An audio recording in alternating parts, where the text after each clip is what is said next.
اما بعد فاعوذ باللہ من الشیطان الرجیم بسم اللہ الرحمن الرحیم حامیم والکتاب المبین انا جعلناہ قرآنا عربیا لعلکم تعقلون وقال تبارک وتعالی کما ورد فی سورۃ یوسف علیہ السلام الف لام را تلک آیات الکتاب المبین انا انزلناہ قرآنا عربیا لعلکم تعقلون وقال عز وجل کما ورد فی سورۃ الزمر قرآنا عربیا غیر ذی عوج وقال جل وعلا کما ورد فی اول سورۃ الکہف الحمد للہ الذی انزل علی عبدہ الکتاب ولم یجعل لہ عوجا صدق اللہ العظیم رب اشرح لی صدری ویسر لی امری واحلل عقدۃ من لسانی یفقہوا قولی۔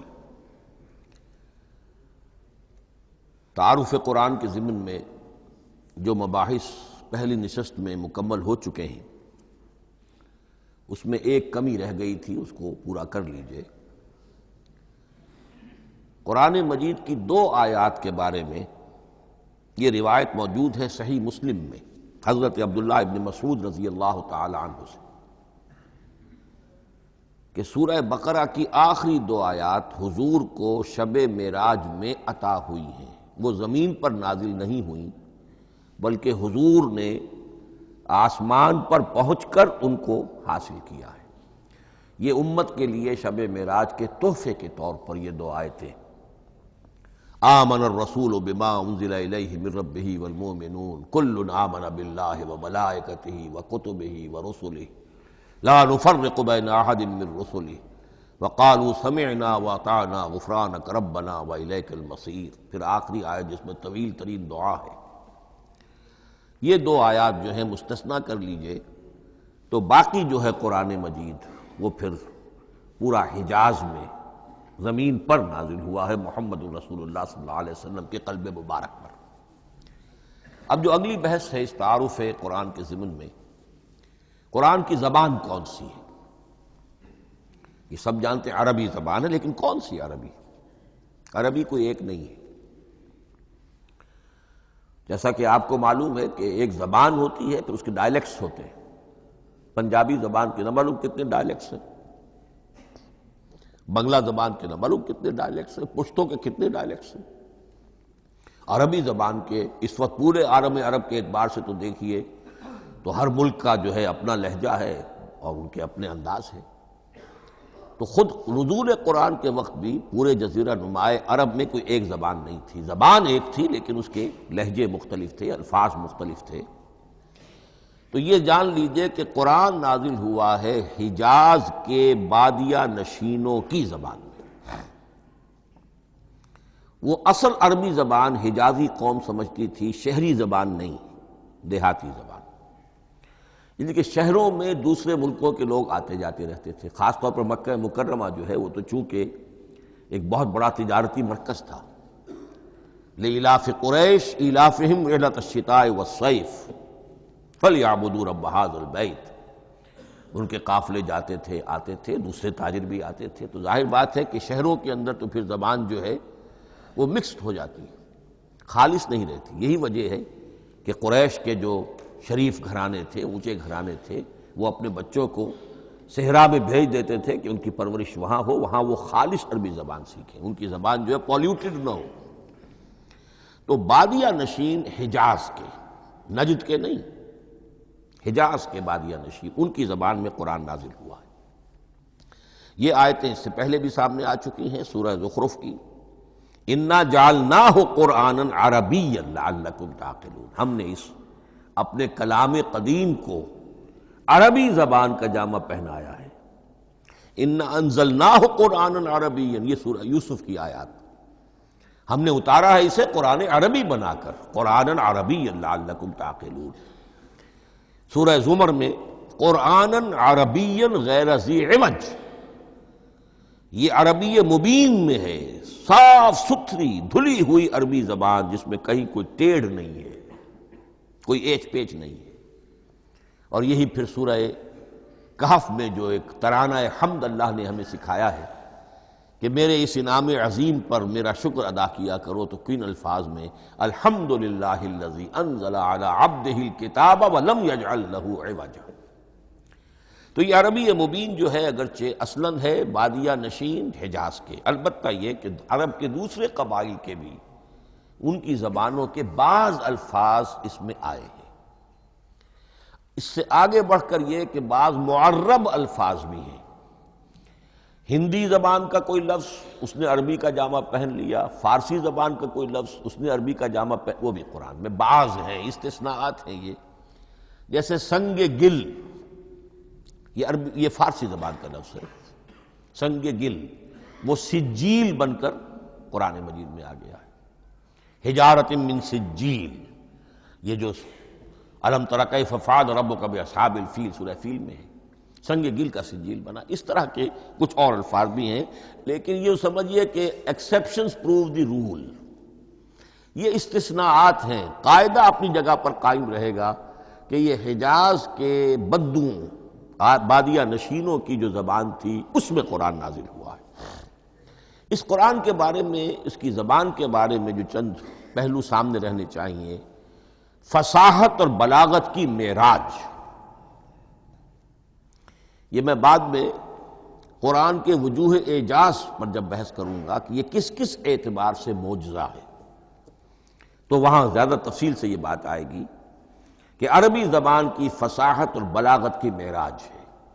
آپ کو معلوم ہے کہ آج بھی دنیا میں یہودی بھی ہیں جن کی مادری زبان عربی ہے، عیسائی بے شمار ہیں جن کی مادری زبان عربی ہے، ان کے ہاں بھی عربی ادب کی چوٹی کی کتاب جو پڑھائی جاتی ہے وہ قرآن ہے۔ یہ انہیں ماننا پڑتا ہے کہ عربی ادب کی جو آخری کتاب ہے، چوٹی کی کتاب ہے، وہ یہی ہے۔ یہودی بھی پڑھائیں گے، جیسے آپ انگریزی زبان پڑھنی ہے، سمجھنی ہے، تو شیکسپیئر کے بغیر آپ کیسے سمجھیں گے؟ اب وہ تو ایک سٹینڈرڈ ہے۔ اسی طریقے سے یوں سمجھیے کہ عربی زبان عربی ہونے کے اعتبار سے کلام اللہ ہونا اس پر ان کا ایمان نہیں ہے، لیکن یہ کہ عربی زبان کے اعتبار سے اس کی فصاحت اور بلاغت کا لوہا وہ مانتے ہیں۔ پھر اس میں ایک خاص ملکوتی غنا ہے، ڈیوائن میوزک، صوتی آہنگ ہے، عذوبت ہے، مٹھاس ہے۔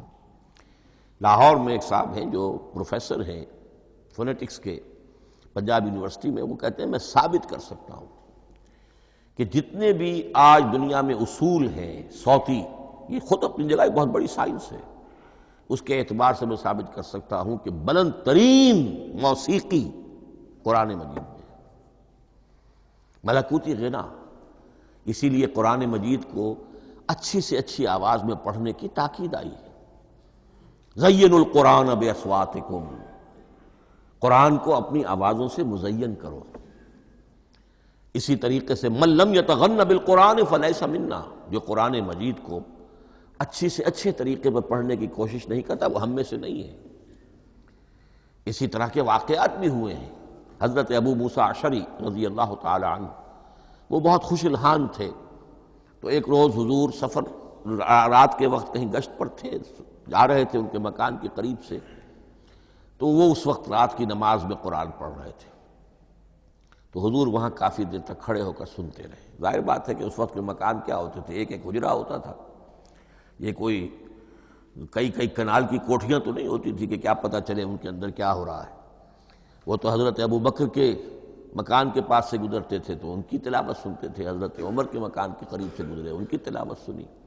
حضرت عمر بلند آواز میں پڑھتے تھے، حضرت ابو بکر بڑی پست آواز میں پڑھتے تھے۔ حضور نے پوچھا کہ تم ایسا کیوں کرتے ہو؟ حضرت عمر نے کہا میں اس لیے کرتا ہوں، زور سے پڑھتا ہوں کہ شیطان بھاگ جائے۔ حضرت ابو بکر نے عرض کیا کہ میں اس لیے پڑھتا ہوں کہ جس کو میں سنا رہا ہوں وہ سنتا ہے، اس کو بلند آواز کی ضرورت نہیں۔ حضور نے کہا کہ ابو بکر تم ذرا اونچی کر لو آواز، اور عمر تم ذرا پست کر لو، ایوریج میں لے آؤ۔ تو بہرحال یہ معاملہ حضور کا صحابہ کے ساتھ ہوتا تھا۔ تو ابو موسیٰ اشعری رضی اللہ تعالی عنہ کی جب قرأت آپ نے سنی، تو اگلے روز جب ملاقات ہوئی فجر میں، تو آپ نے تحسین فرمائی ان الفاظ میں، یا ابا موسیٰ انک قد اوتیت مزمارا من مزامیر آل داود، اے ابو موسیٰ تمہیں تو اللہ نے آل داؤد کے سازوں میں سے ایک ساز عطا کیا ہے، یعنی حضرت داؤد کے گلے میں جو ساز تھا، خوش الحانی تھی، ان کی آواز نہایت خوبصورت تھی۔ تو اسی طریقے سے اب وہاں کوئی مزمار سے مراد وہ نہیں ہے، آلات موسیقی نہیں، گلے میں جو اللہ تعالیٰ نے رکھا ہے۔ تو انک قد اوتیت مزمارا من مزامیر آل داؤد۔ ایک آخری بات یہ نوٹ کیجئے کہ قرآن مجید کا عظیم ترین احسان ہے عربی زبان پر۔ یہ یوں سمجھیے کہ ایک ستون کی طرح اس زبان کو ٹھہرا دیا ہے، اس کو سٹیبل کیا ہے قرآن مجید۔ آج بھی پوری دنیا میں جسے عرب کہتے ہیں فصیح زبان، لغہ فصحی، وہ ایک ہے، وہ قرآن ہی کی ہے۔ زبانیں بدلتی رہتی ہیں۔ اردو 300 سال پہلے کی دکن میں جب شروع ہوئی، وہ آج آپ پڑھ بھی نہیں سکیں گے وہ کیا اردو تھی ولی دکنی کی، پھر وہ کیا اس نے روپ بدلے ہیں، اب وہ اردو کس شکل میں ہے، فارسی کن کن شکلوں میں رہی ہے، مختلف انگریزی کتنی شکلیں بدل گئی ہیں، لیکن عربی قائم ہے۔ اس کے لیے جیسے کہ قرآن مجید میں آتا ہے کہ ہم نے پہاڑ زمین میں گاڑ دیے اس کو سٹیبلائز کرنے کے لیے، ان تمید بکم، تمہیں لے کر زمین ایک طرف کو جھک نہ جائے۔ تو جس طرح یہ پہاڑ جو ہیں سٹیبلائزنگ ایفیکٹ رکھتے ہیں اس زمین کے لیے، اسی طریقے سے قرآن سٹیبلائزر ہے عربی زبان کا۔ اس کے اندر جو ایک ٹھہراؤ اور جماؤ پیدا کیا ہے، یہ قرآن مجید کا احسان عظیم ہے۔ تعارف قرآن کے ضمن میں اگلی گفتگو، قرآن کے اسماء و صفات۔ عربوں کا ایک خاص ذوق تھا، اور ظاہر بات ہے کہ اللہ تعالیٰ نے جب قرآن نازل کیا ہے تو عربوں کے ذوق کو بھی مد نظر رکھا ہے۔ ان کا ذوق کیا تھا؟ جس چیز سے انہیں محبت ہوتی تھی اس کے وہ بہت سے نام رکھتے تھے۔ گھوڑے کے لیے ہزاروں لفظ مل جائیں گے آپ کو، شیر کے لیے 5000 الفاظ مل جائیں، تلوار کے لیے 5000 الفاظ مل جائیں، یعنی اس شے کی جو بھی صفت ہے اس صفت کے اعتبار سے ایک نام، کوئی اور صفت ہے اس صفت کو ایک اور نام، تو وہ صفاتی نام۔ اب جیسا کہ آپ کو معلوم ہے اللہ کے 99 نام صفاتی تو ہے نا، اللہ کی ایک صفت دوسری صفت، اسی کے اعتبار سے اس کے نام ہیں۔ قرآن مجید کے اسماء علامہ جلال الدین سیوطی رحمۃ اللہ علیہ نے 55 شمار کیے، لیکن وہ بھی مکمل نہیں ہے لسٹ، اس لیے کہ اس میں ایک اہم نام برہان یہ شامل نہیں ہے۔ ان میں سے جو اہم اسماء ہے وہ میں آپ کو سنا دیتا۔ القرآن، جس پر گفتگو بعد میں ہوگی، اس لیے کہ سب سے زیادہ ایک رائے یہ ہے کہ یہ تو اس میں جامد ہے، اس میں علم ہے قرآن کے لیے، پراپر ناؤن ہے۔ الکتاب، الذکر، الہدیٰ، النور، الفرقان، کلام اللہ، الوحی، روحا من امرنا۔ پھر اس کی صفات کے اعتبار سے الکریم، الحکیم، العظیم، المجید، المبین، رحمہ، العلی، بصائر، بشرا، بشیر، نذیر، عزیز، قرآن عزیز، بلاغ، بیان، احسن القصص، احسن الحدیث، موعظہ، شفاء، مبارک، مہیمن، قیم، مثانیہ، متشابہ۔ یہ میں نے آپ کو 23 نام بتائے ہیں، لیکن یہ کہ علامہ جلال الدین سیوطی نے 55 گنوائے۔ لیکن جو بحث دلچسپ ہے وہ یہ ہے کہ جو اس کے لیے لفظ القرآن ہے، اس کے معنی کیا ہیں اور یہ کس مصدر سے، کس مادے سے یہ لفظ بنا ہے۔ ایک رائے تو یہ ہے کہ یہ اس میں جامد ہے، یہ مشتق نہیں ہے، کسی مادے سے نکلا ہوا نہیں ہے۔ اور یہ بھی آپ نوٹ کر لیجئے، اللہ کے اسماء میں سے بھی ایک نام کو سمجھا جاتا ہے، وہ مشتق نہیں ہے، اس میں جامد ہے، اس میں علم ہے، اور وہ ہے اللہ۔ باقی سارے نام صفاتی ہیں، ایک نام، اس لیے اس میں ذات کہتے ہیں اس کو، اس میں ذات۔ لیکن یہ رائے متفق علیہ نہیں ہے، یہ کچھ لوگوں کی رائے ہے۔ ایک رائے یہ بھی ہے کہ یہ بھی اس میں علم نہیں ہے، یہ بھی مشتق ہے الہ سے۔ جیسے حکیم یہ صفت ہے، الحکیم یہ اللہ کا نام ہو گیا، الہ ایک معبود، الالہ معبود برحق، الالہ وہ اللہ بن گیا، ایک رائے یہ۔ لیکن یہی اسی طریقے سے نوٹ کیجئے کہ قرآن مجید کے بارے میں بھی ایک رائے یہ کہ القرآن اس کا اسم علم ہے، پراپر ناؤن ہے، یہ جامد ہے، یہ مشتق نہیں ہے، کسی اور مادے سے نکلا نہیں۔ لیکن جو اکثریت کی رائے ہے، جس پر تقریباً اجماع ہے، وہ یہ ہے کہ نہیں، یہ اس میں جامد نہیں، اس میں مشتق ہے۔ لیکن پھر دو رائے ہیں کہ مادہ کیا ہے۔ ایک قرن قاف را نون اور ایک قرا قاف را حمزہ، یہ دو مختلف مادوں کے بارے میں رائے ہے کہ قرآن ان سے نکلا ہے۔ قرن کہتے ہیں کسی چیز کا قریب ہو جانا، جڑ جانا، مل جانا۔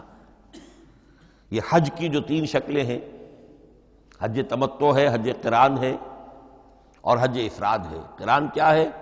ایک ہی احرام میں عمرہ بھی اور حج بھی دونوں کو جمع کر لیا جائے تو یہ حج قران ہے۔ اسی سے قران الصعدین کا لفظ استعمال ہوتا ہے۔ قرینہ اور قرائن جو ہے اسی سے الفاظ۔ امام فرا کی رائے یہ ہے کہ قرن سے یہ قرآن بنا ہے، اس لیے کہ اس میں بھی اللہ تعالیٰ کی آیات جمع ہو گئی۔ اسی طرح قرأ قاف را اور حمزہ، اس قرات کا مصدر بھی بن جاتا ہے، جیسے رجحان، را جیم ہے، رجح سے رجحان، غفران، غفرانک ربنا، پروردگار ہم تیری مغفرت کے خواستگار ہیں۔ اسی طرح قرآن قرأ سے بنا ہے۔ مفعول جو ہے وہ مصدر کے معنی میں آ جاتا ہے، یعنی پڑھی جانے والی شے۔ اور ایک قرأ آتا ہے عربی زبان میں، قرأت الماء فی الحوض، میں نے پانی جمع کر لیا حوض کے اندر، بارش ہوئی میں نے کچھ پانی حوض میں جمع کر لیا، قرأت الماء فی الحوض۔ اسی سے قریہ کا لفظ بنا، قریہ بستی کو کہتے ہیں جہاں لوگ جمع ہو کر رہتے ہیں، قریہ۔ تو اس معنی میں یہ قرآن جو ہے یہ جمع ہے اللہ تعالیٰ کی اسماء صفات اور اللہ کی ذات جو ہے اور اس کی آیات کا جامع ہے۔ یہ ہے لفظ قرآن کی بحث۔ اگلی بحث اور بڑی اہم ہے اور دلچسپ ہے، قرآن کا اسلوب کلام کس کیٹیگری میں فال کرتا ہے؟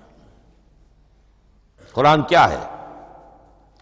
ایک شے کی تو سختی سے نفی کی اللہ نے، یہ شعر نہیں ہے۔ وما علمناہ الشعر وما ينبغی لہ، سورہ یاسین۔ ہم نے شعر تو انہیں سکھایا ہی نہیں محمد الرسول اللہ کو صلی اللہ علیہ وسلم، اور وہ شعر ان کے شایان شان بھی نہیں۔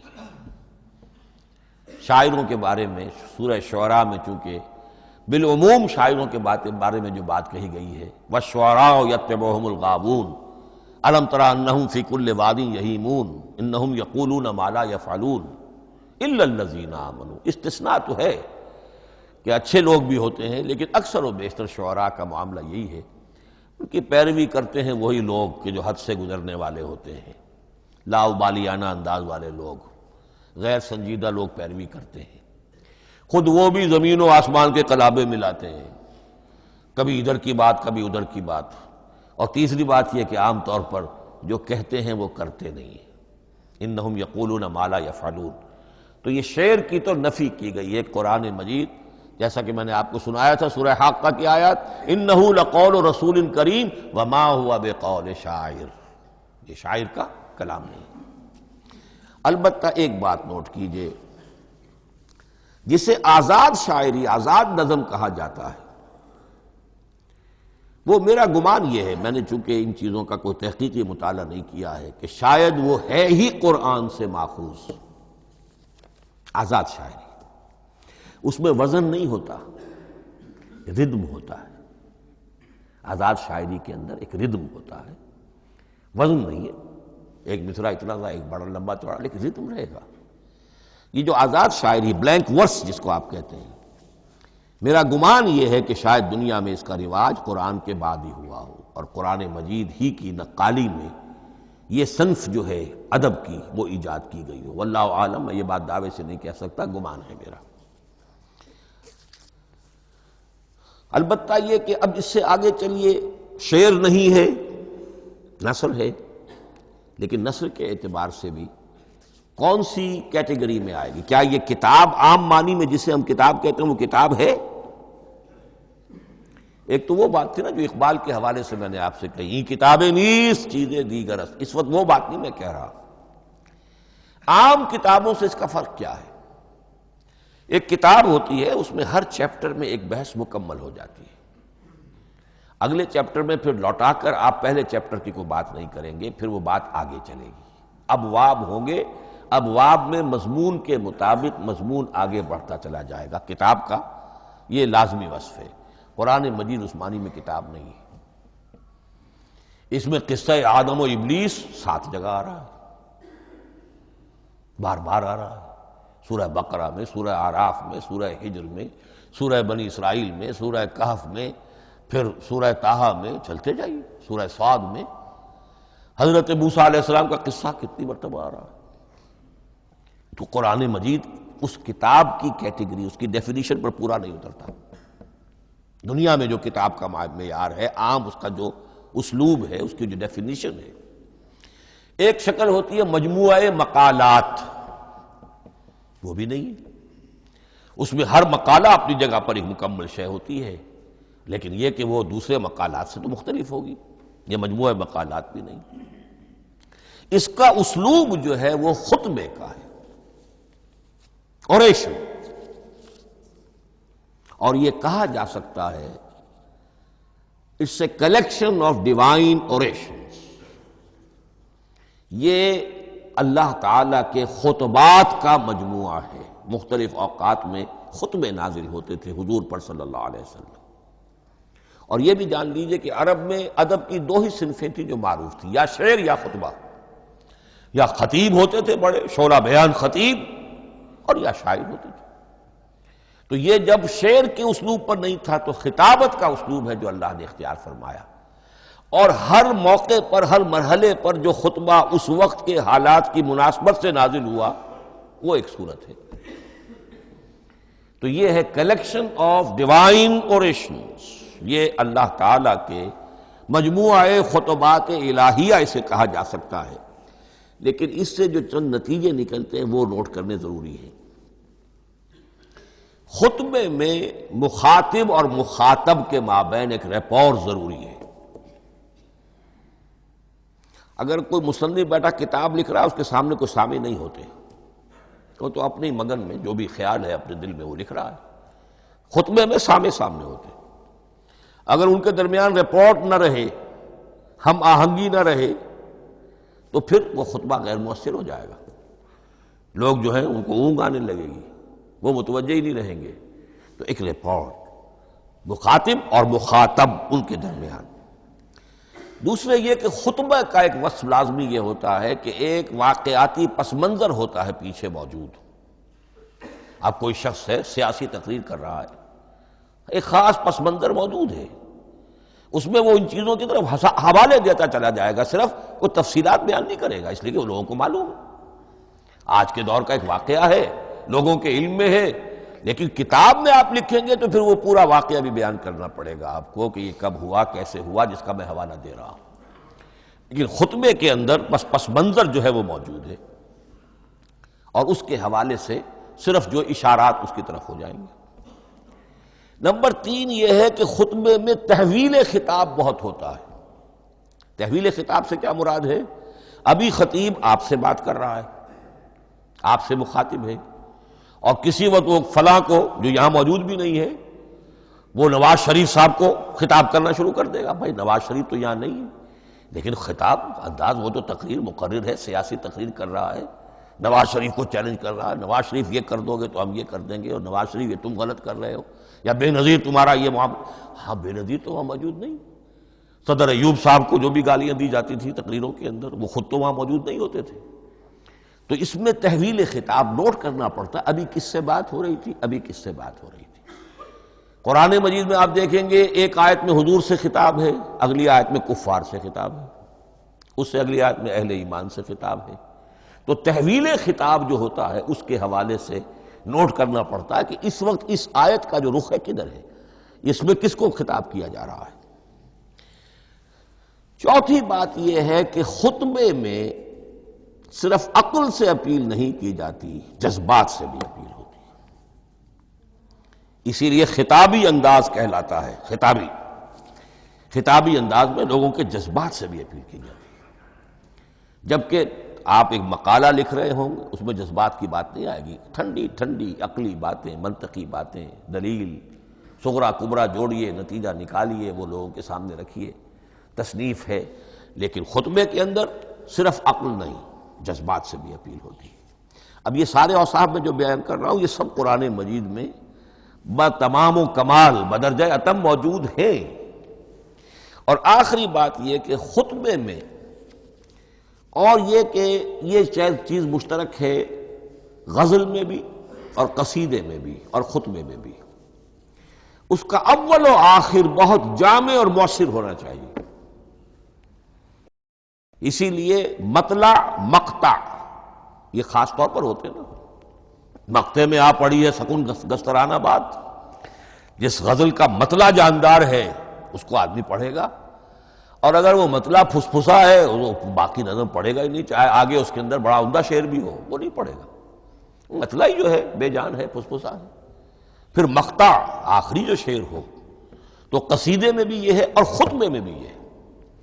یہی وجہ ہے کہ قرآن مجید کی صورتوں میں اکثر و بیشتر شروع کی آیات اور آخری آیات انتہائی اہم ہوتی ہیں، بہت جامع ہوتی ہیں، جن کو کہا جاتا ہے کہ یہ سور جو ہیں ان کی ابتدائی آیات، خواتین اور پہلی آیات۔ اب سورہ بقرہ کی آیات شروع کی، پھر آخری جو ابھی میں نے آپ کو سنائی، یہی آل عمران کا معاملہ ہے، کس شان کے ساتھ وہ اٹھ رہی ہے۔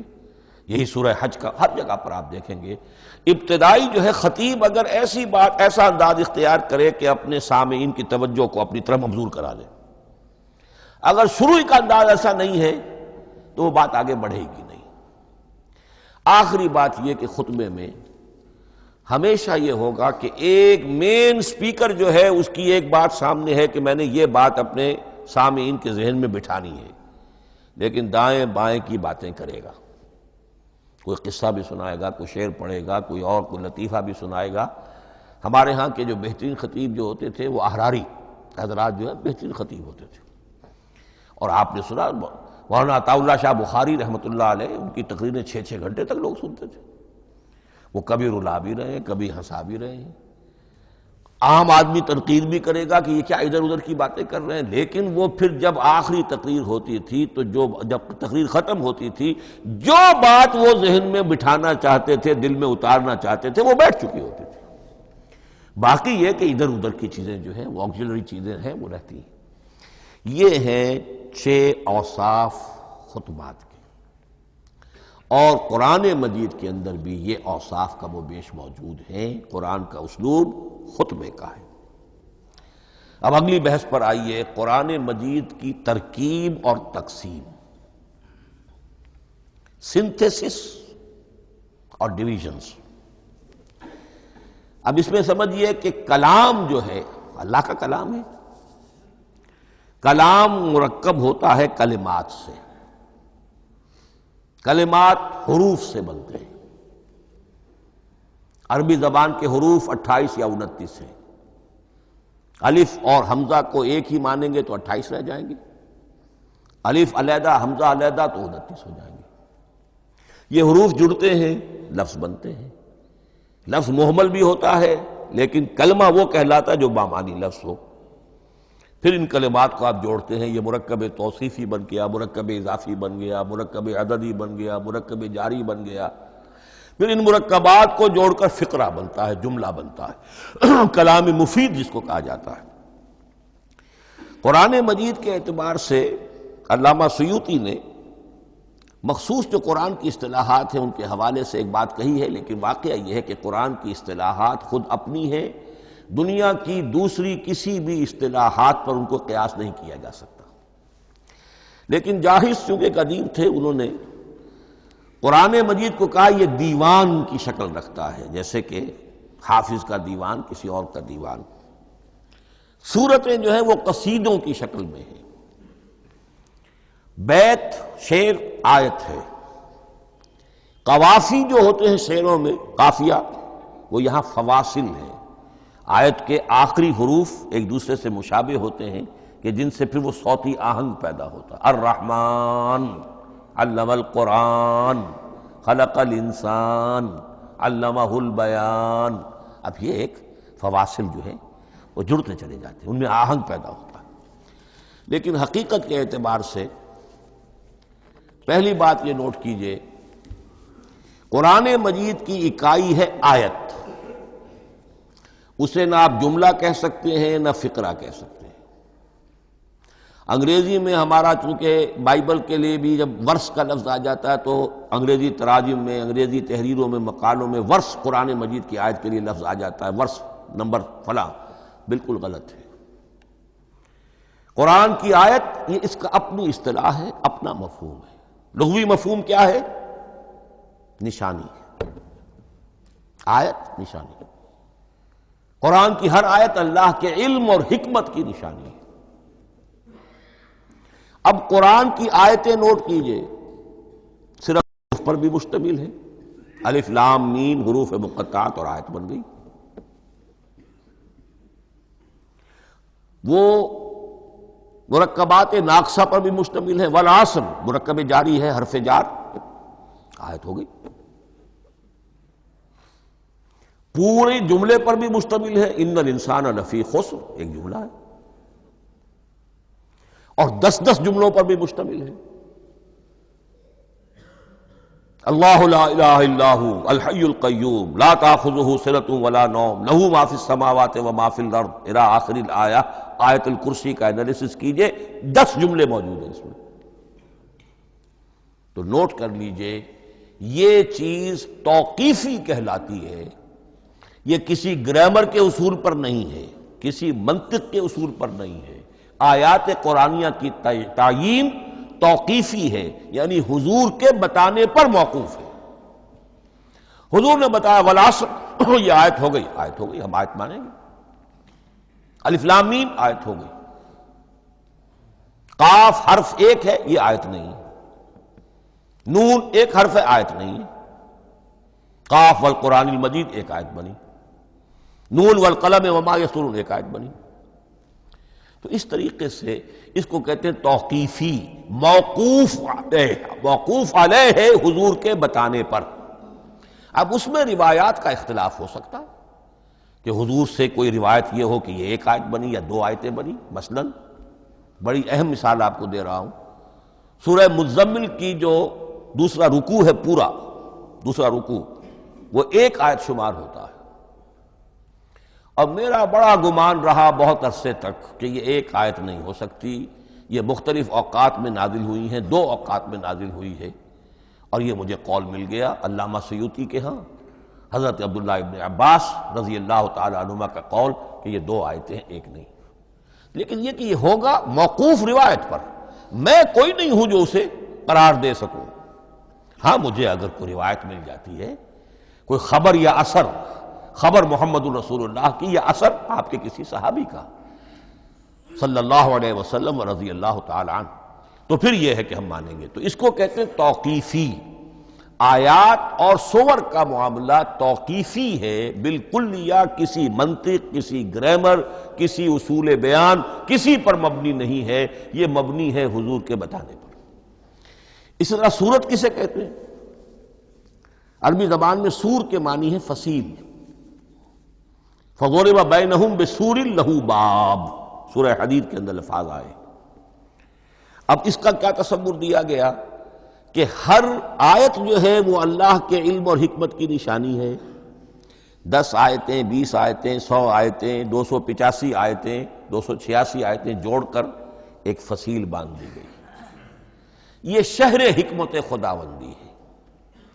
ایک نظم ہوتا ہے، جیسے آپ شہر کا ٹاؤن پلاننگ آج کا تو بہت بڑا فن ہے، بڑی اسپیشلائزیشن ہے، شہر کو پلان کرنا، اس کے اندر کیا کچھ ہونا چاہیے، کس طرح سے ہونا چاہیے۔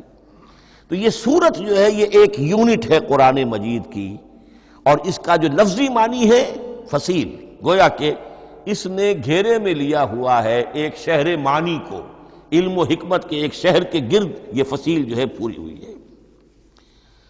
اب اس میں نوٹ کر لیجئے جہاں تک، اچھا جیسے آیتیں چھوٹی بھی ہیں بڑی بھی ہیں، والعصر بھی آیت ہے اور الف لام میم بھی آیت ہے، اور جیسا کہ میں نے عرض کیا آیت الکرسی بھی آیت ہے۔ اس طرح صورتیں چھوٹی بھی ہیں بڑی بھی ہیں۔ سورۃ العصر 3 آیتیں، سورۃ الکوثر 3 آیتیں، سورۃ النصر 3 آیتیں، 3 ہی صورتیں 3 آیتوں پر مشتمل ہیں۔ 3 سے کم پر کوئی نہیں، 2 آیات کی کوئی صورت نہیں ہے۔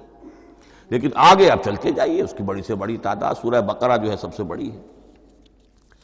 تو آیت اور سورت کے علاوہ دور صحابہ میں صرف ایک لفظ اور تھا قرآن کی تقسیم کے ضمن میں، اور وہ تھا منزل یا حزب۔ منزل یا حزب 7 منزلوں میں یا 7 احزاب میں قرآن کو تقسیم کیا گیا، تاکہ جو شخص قرآن مجید ایک ہفتے میں ختم کرنا چاہے، ہر شب میں، اکثر و بیشتر وہ لوگ رات کو ہی رات کی نماز میں قرآن پڑھتے تھے، ایک منزل پڑھ لے تو ہفتے میں پورا قرآن ختم ہو جائے گا۔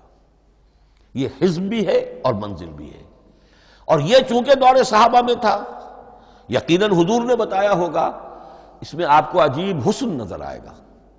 اس میں یہ نہیں کیا گیا کہ بالکل برابر برابر 7 کر دو بھائی، چاہے صورتیں ٹوٹ جائیں، صورتوں کی فصیل کوئی نہیں ٹوٹتی، اس میں صورتیں مکمل جو کہ تو آئیں گی۔ اور پھر یہ کہ عجیب بات ہے کہ سورہ فاتحہ کو اگر ایک طرف رکھ دیں، وہ قرآن کے دیباچے کی حیثیت رکھتی ہے، تو پہلی منزل میں 3 صورتیں، دوسری میں 5 صورتیں، تیسری میں 7، چوتھی میں 9، پانچویں میں 11، چھٹی میں 13 اور 17 اور 7ویں میں 65۔ یہ ہے کہ جو ان صورتوں کی ایک بڑی جیسے کہ ایک سیڑھی چڑھ رہی ہے، اور تقریباً مساوی ہو جاتے ہیں، کوئی 4.25 پارے ہے، کوئی 4.5 پارے ہے، کوئی 4.25 پارے، اس طریقے سے ہے، تقریباً مساوی۔ لیکن آرٹیفیشل ایکویلٹی پیدا کرنے کے لیے، مصنوعی مساوات پیدا کرنے کے لیے صورتوں کی فصیلوں کو نہیں توڑا گیا۔ اس سے آگے چل کر جو پاروں کی تقسیم ہے وہ بہت بعد کی بات ہے، 30 پارے، اور اس میں آپ کو یہ ساری قباحتیں نظر آئیں گی۔ اس میں صورتوں کی فصیلیں توڑی گئی ہیں اور بڑے بھونڈے طریقے پر توڑی گئی۔ سورہ ہجر ایک آیت ادھر ہے، باقی ساری صورت جو ہے اگلے پارے میں فصیلیں توڑ دی گئی۔ معلوم ہوتا ہے کسی شخص کے پاس جو قرآن تھا مصحف، اس نے صفحے گنے، 7 سے 30 سے تقسیم کیا اور برابر صفحوں کے اندر وہ پارے بنا دیے۔ لیکن بہرحال دور صحابہ میں پاروں کا کوئی ذکر نہیں تھا، یہ بات کی بات ہے۔ دور صحابہ میں آیت، سورت اور حزب۔ اسی طریقے سے طویل سورتوں کو جو رکوعوں میں تقسیم کیا گیا، یہ بھی بات کی بات ہے۔ لیکن یہ جو تقسیم کیا گیا ہے سورتوں کو رکوعوں کی شکل میں، 35 صورتیں تو قرآن کی ایسی ہیں چھوٹی ہیں جو ایک ایک ہی رکوع پر مشتمل ہے۔ آخری پارے کی 37 صورتیں ہیں، پہلی 2 کی جو 2 رکوع ہے، باقی سب کی سب جو ہے وہ ایک ایک رکوع شمار ہوتا ہے۔ لیکن رکوع کیوں کیے گئے؟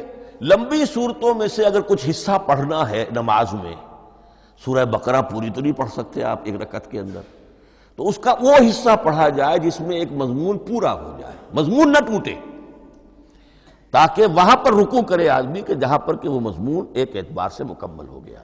تو رکوع سے رکعت ہے، رکوع ہے، اس رکعت کے اندر ایک حصہ اتنا پڑھا جائے تاکہ مضمون جو ہے وہ خوبصورت رہے اور اس کا سلسلہ برقرار رہے۔ یہ تقسیم بھی اگرچہ بہت ہی ایک بدنام شخص ہے ہماری تاریخ کا، حجاج ابن یوسف، یہ اس کی ہوئی تقسیم ہے یا اس نے کرائی ہے، بہرحال اس کی طرف منسوب ہے، اور یہ بات ماننی پڑتی ہے کہ بڑے گہرے غور و فکر سے تقسیم کی گئی ہے، الل ٹپ نہیں ہے، بلکہ اس کے لیے واقعتاً غور کر کے جہاں وہ مضمون ختم ہوتا ہے، کہیں کہیں آپ اختلاف کر سکتے ہیں اور آپ کو حق حاصل ہے، اس لیے کہ یہ چیزیں توقیفی نہیں ہیں، یہ حضور کی بتائی ہوئی نہیں ہے، نہ رکوعوں کی تقسیم۔ اب سعودی عرب میں جو قرآن مجید چھپ رہے ہیں ان میں حزب ہو گئے ہیں، یعنی ہر پارے کو پارے برقرار رکھ کر 8 حزب بنا دیے انہوں نے، 4 حزب بنا دیے اور پھر نصف حزب کر کے 8 حصے کر دیے۔ تو یہ چیزیں جو ہمارے ہاں رکوع تو پاروں سے ادھر ادھر ہو جاتے ہیں، پارا بدل گیا رکوع وہی چل رہا ہے، اس لیے کہ رکوع میں مضمون کو پیش نظر رکھا گیا ہے، جبکہ پارے میں مضمون کو نہیں سامنے رکھا گیا۔ تو رکوع کا معاملہ جو ہے چاہے وہ حجاج ابن یوسف ہی نے کیا ہے، لیکن یہ کہ بہرحال وہ بہت صحیح ہے، اکثر و بیشتر کہیں کہیں آپ اس سے اختلاف کر سکتے ہیں۔ تو یہ تو اس کا ہم نے آپ کے سامنے رکھا سنتھیسس۔ اب اگلا موضوع ہے ترتیب و تدوین کیسے ہوئی۔ ان علینا جمعہ و قرآنہ، ہمارے ذمے ہے اس کو جمع بھی کرنا اور پڑھوانا بھی، اور پڑھوانے میں ترتیب آ جائے گی لازماً۔ لیکن یہ کہ ایک بات تو اس میں بالکل متفق علیہ ہے جس میں کسی شک و شبے کی گنجائش نہیں، قرآن کی ترتیب نزولی اور تھی، ترتیب مصحف اور ہے۔ ترتیب مصحف میں سورہ فاتحہ کے بعد سورہ بقرہ ہے، سورہ بقرہ نازل ہوئی ہے مدنی دور میں جا کر، پھر سورہ آل عمران ہے وہ بھی مدنی ہے، سورہ نساء ہے وہ مدنی ہے، سورہ مائدہ ہے وہ مدنی، پھر آئی ہے سورہ انفال اور سورہ توبہ۔ یہ سورہ انفال تو مدنی نہیں، سورہ انعام اور سورہ اعراف یہ ہے کہ جو مکیات ہیں، یہ کہ بھی مکی دور کی بھی آخری زمانے کی ہے۔ ابتدائی جو مکی صورتیں وہ سب سے آخری حصے میں ہیں، 29واں پارہ اور 30واں پارہ۔ تو ترتیب نزولی اور تھی، ترتیب مصحف اور ہے، اس میں تو کسی شک و شبے کی گنجائش نہیں۔ لیکن ہمارے ہاں اہل تشیع نے اس چیز کو بہت اچھالا ہے۔ ان میں سے بعض گروہ ایسے ہیں جن کا کہنا یہ ہے کہ اصل قرآن جو ہے وہ ترتیب نزولی کے مطابق تھا، یہ ترتیب تو عثمان نے کر دی رضی اللہ تعالی عنہ۔ حضرت علی کے پاس اصل قرآن جو ترتیب نزولی کے مطابق تھا موجود تھا، اور اب بھی ان کے خیال میں جو ان کے امام غائب جو ہیں چھپے ہوئے ہیں غار میں، تو ان کے پاس وہ نسخہ اصل حضرت علی والا موجود ہے، اور جب وہ ظاہر ہوں گے تو اصل قرآن لے کر آئیں گے۔ یہ سارے شیعوں کا قول نہیں ہے، لیکن یہ کہ ان میں بہت سے لوگ ہیں کہ جو ان باتوں کو مانتے ہیں۔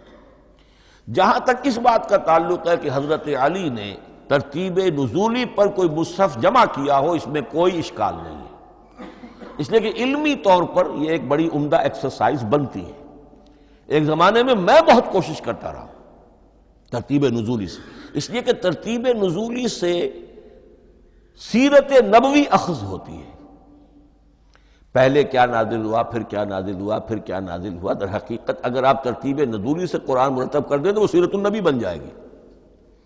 تو اس کو سمجھنے کے لیے ایک زمانے میں نے بڑی محنت کی ہے، لیکن ایک تو یہ کہ وہ یقین سے وہ باتیں ملتی نہیں ہیں، بعض روایات ہیں، لیکن یہ کہ پھر بھی آپ یقین سے نہیں کہہ سکتے۔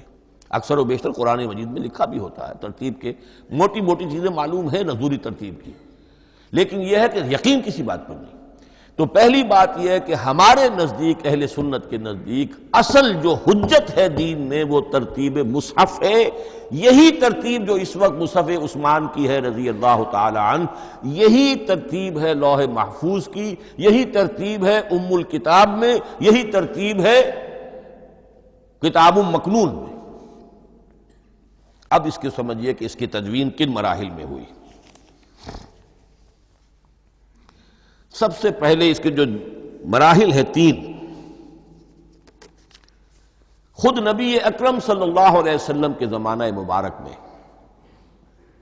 جمع اور ترتیب یہ ہو گئی، لیکن کتابی شکل میں نہیں، ما بین الدفتین نہیں۔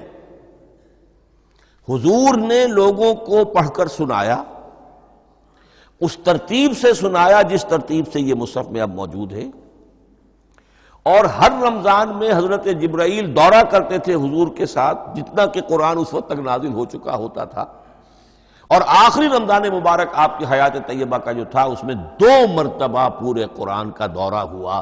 تو دورہ قرآن بغیر ترتیب کے تو نہیں ہو سکتا۔ تو یہ ترتیب حضور کی ہوئی ہے، توقیفی ہے، اور حضور ہی نہیں اللہ کی ہوئی ہے۔ یہی ترتیب لوح محفوظ میں، کتاب مکنون میں اور ام الکتاب میں ہے، اور یہ ترتیب حضور دے کر گئے ہیں صحابہ کرام کو۔ حفاظ تھے، کتنے حفاظ جو ہیں جنگ یمامہ میں شہید ہو گئے، تبھی تو خیال آیا کہ اس کو کتابی شکل میں بھی مرتب کیا جائے۔ لیکن کتابی شکل میں جسے کہتے ہیں 2 گتوں کے درمیان ایک کتاب مجلد، اس صورت میں جہاں تک میں تحقیق کر سکا ہوں اور جہاں تک ہمارے اکثر و بیشتر لوگوں کی رائے ہے، حضور کے زمانے میں یہ اس طریقے سے ما بین الدفتین، 2 گتوں کے مابین ایک کتاب کی شکل میں قرآن موجود نہیں تھا۔ لوگوں کے سینوں میں محفوظ تھا، جیسے محمد الرسول اللہ کے سینے میں محفوظ تھا۔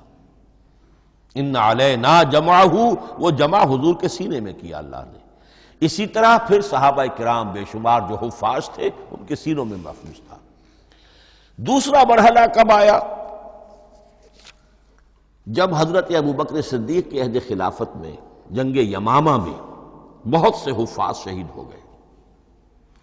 اب ایک تشویش پیدا ہوئی، ایسا نہ ہو کہ قرآن ضائع ہو جائے، لہذا اسے کتابی شکل میں مرتب کر لینا چاہیے۔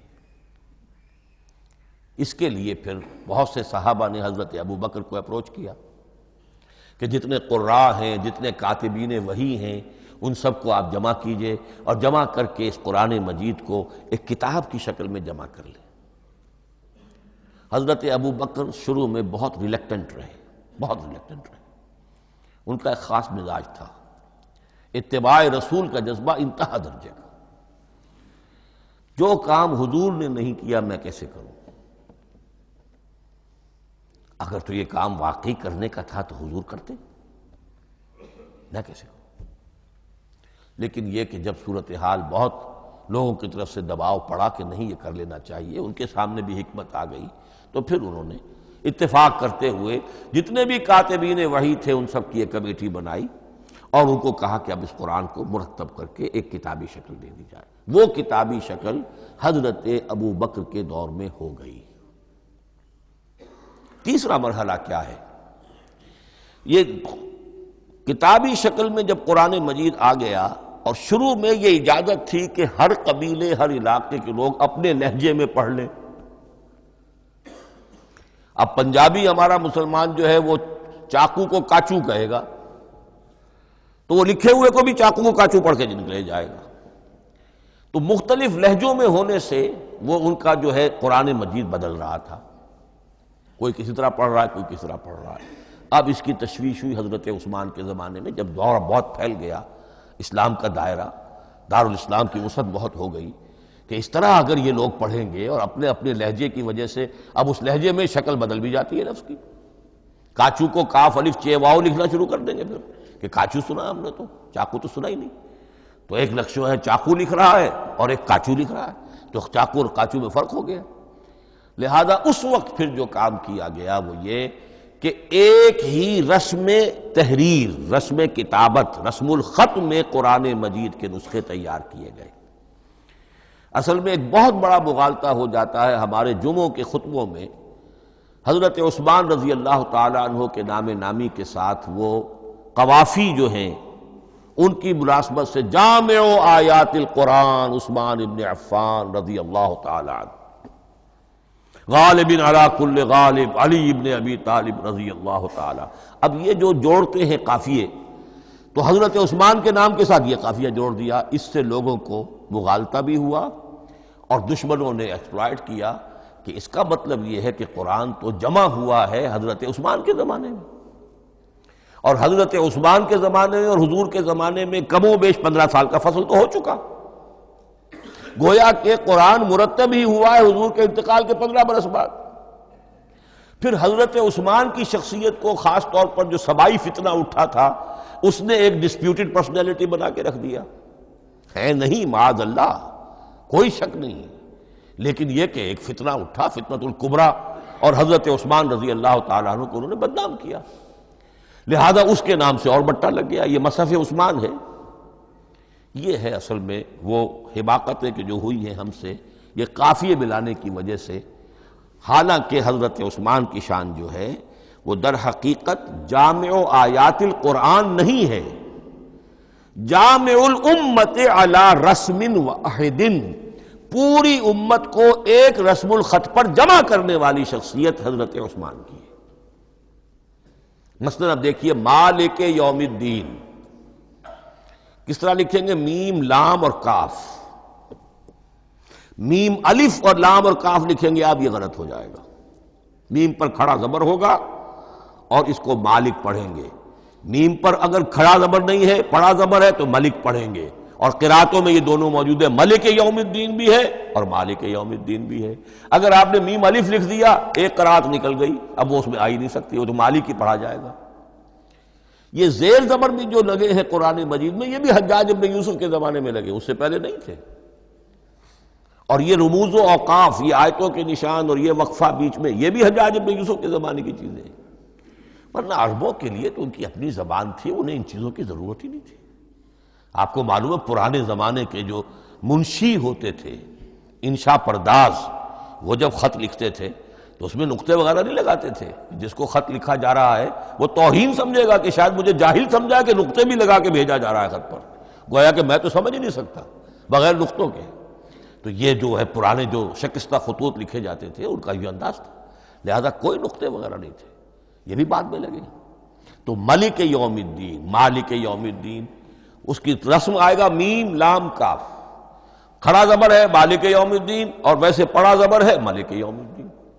یہ رسم الخط ہے جس پر کہ حضرت عثمان رضی اللہ تعالی عنہ نے پوری امت کو جمع کر دیا اور اس کے نسخے تیار کرا کے، مختلف روایات میں آتا ہے 5 یا 7 نسخے تھے، ایک مدینہ منورہ میں رکھا اپنے پاس، اور اسی پر ان کے خون کے دھبے بھی ہیں، اور وہ نسخہ قرآن مجید کا اب استنبول کے اندر ہے۔ توپ کاپی کا جو عجائب خانہ ہے، عجائب گھر ہے، جس میں جہاں نوادرات کے ساتھ ساتھ حضور کے بھی کچھ تبرکات اور جمع ہیں، وہاں وہ نسخہ موجود ہے۔ اس میں انگلی جو کٹی تھی حضرت نائلہ جو ان کی اہلیہ تھی، جب وار کیا گیا ہے حضرت عثمان پر، قرآن پڑھ رہے تھے، انہوں نے روکا اپنے ہاتھ سے تو ان کی انگلی کٹی اور اس کے خون کے قطرے جو ہیں وہ مصحف پر آئے۔ تو یہ وہ قرآن، پھر انہوں نے ایک مکہ مکرمہ میں، ایک دمشق میں، ایک کوفے میں، ایک یمن، ایک بحرین، ایک بصرہ، مختلف جگہوں پر وہ آفیشل ورشن قرآن کا صرف رسم الخط سکرپٹ کے اعتبار سے۔ لیکن اب پھر نوٹ کر لیجئے، قرآن مرتب ہو چکا، مدون ہو چکا دور نبوی میں، لیکن کتابی شکل میں نہیں، سینوں میں محفوظ۔ دور خلافت ابی بکر میں وہ کتابی شکل میں لایا گیا، اور اس کے لیے پھر بحث ہوئی کہ اب اس کا نام کیا رکھا جائے۔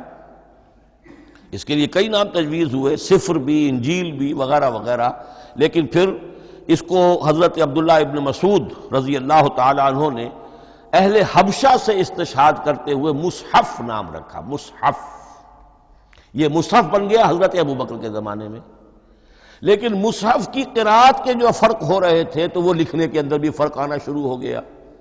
اس کو دور کیا حضرت عثمان نے، اس کا آفیشل ورشن تیار کروایا، ایک رسم الخط پر پوری امت کو جمع کر دیا، باقی جو نسخے تھے انہیں آپ نے پھر ضائع کر دیا، تاکہ کوئی اور یہ نہ رہے کہ اب یہ بھی ایک تھا پرانا نسخہ نکل آیا، اس میں تو یہ لفظ اس طرح لکھا ہوا ہے۔ تو جامع الامت علی رسم واحد، ایک ہی رسم الخط پر پوری امت کو جمع کرنے والی شخصیت وہ حضرت عثمان کی ہے رضی اللہ تعالی عنہ۔ بہرحال یہ نوٹ کیجئے کہ یہ مرحلہ بھی حضرت عثمان کے زمانے میں، تو یوں سمجھیے کہ حضرت عثمان کا پورا عہد بھی آپ جوڑ لیں تو آپ کی جو شہادت ہے وہ تقریباً یوں سمجھیے کہ حضور کے انتقال کے وہ 25 برس بعد ہے، گویا ربع صدی کے اندر اندر حضور کے انتقال کے بعد، چوتھائی صدی کے اندر اندر سارے مراحل طے ہو گئے۔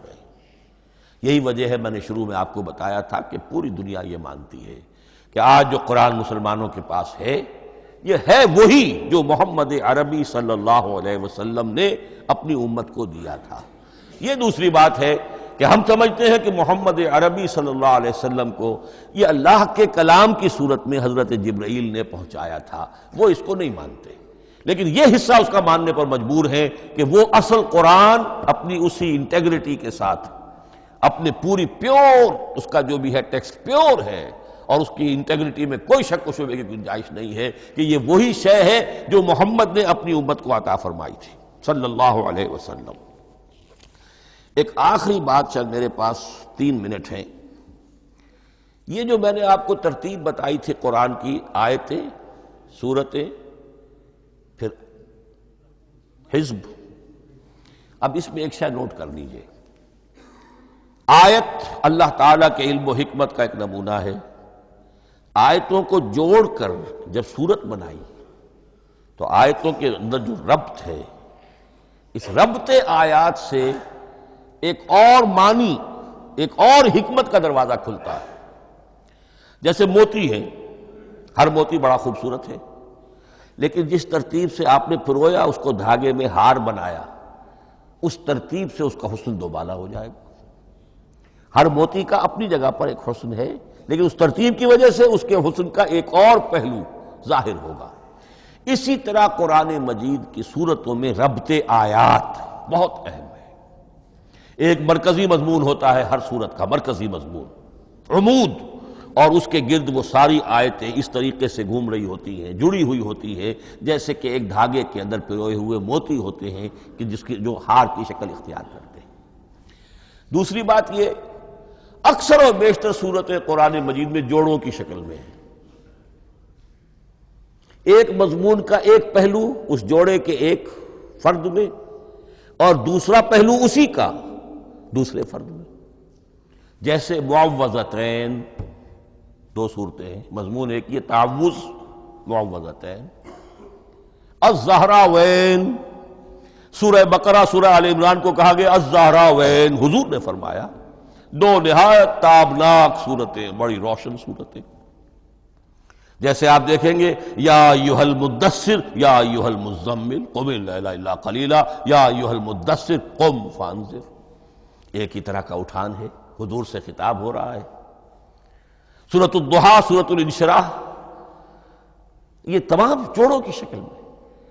اسی طرح سورہ طلاق، سورہ تحریم، یا ایھا النبی اذا طلقتم النساء فطلقوہن لعدتہن یا ایھا النبی لم تحرم ما احل اللہ لک تبتغی مرضات ازواجک۔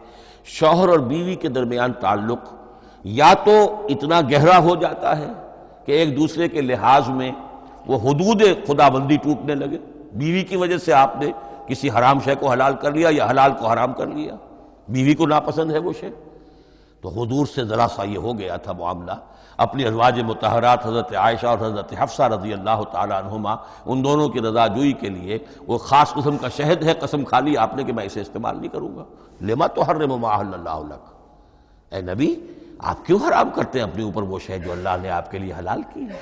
تبتغی مرضات ازواجک، اپنی بیویوں کی رضا جوئی میں۔ یہ ایک انتہا ہوئی۔ دوسری انتہا کیا ہے؟ میاں اور بیوی میں اتنا بودھ ہو جائے کہ طلاق تک نوبت آ جائے۔ تو سورۃ التحریم ایک انتہا کو بیان کر رہی ہے، سورہ طلاق اگلی اس کے ساتھ جڑی ہوئی وہ دوسری انتہا کو بیان کر رہی ہے۔ سورہ صف حضور کے مقصد بعثت کو بیان کر رہی ہے، سورہ جمعہ آپ کے طریقہ کار کو بیان کر رہی ہے۔ اس طرح قرآن مجید کی اکثر و بیشتر صورتیں جو ہیں وہ جوڑوں کی شکل میں ہیں۔ میرا خیال یہ ہے کہ وقت ختم ہو گیا ہے، اس مضمون کا تھوڑا سا حصہ باقی ہے، وہ انشاءاللہ میں اگلی نشست میں لوں گا۔ بارک اللہ لی ولکم فی القرآن العظیم ونفعنی وإیاکم بالآیات والذکر الحکیم۔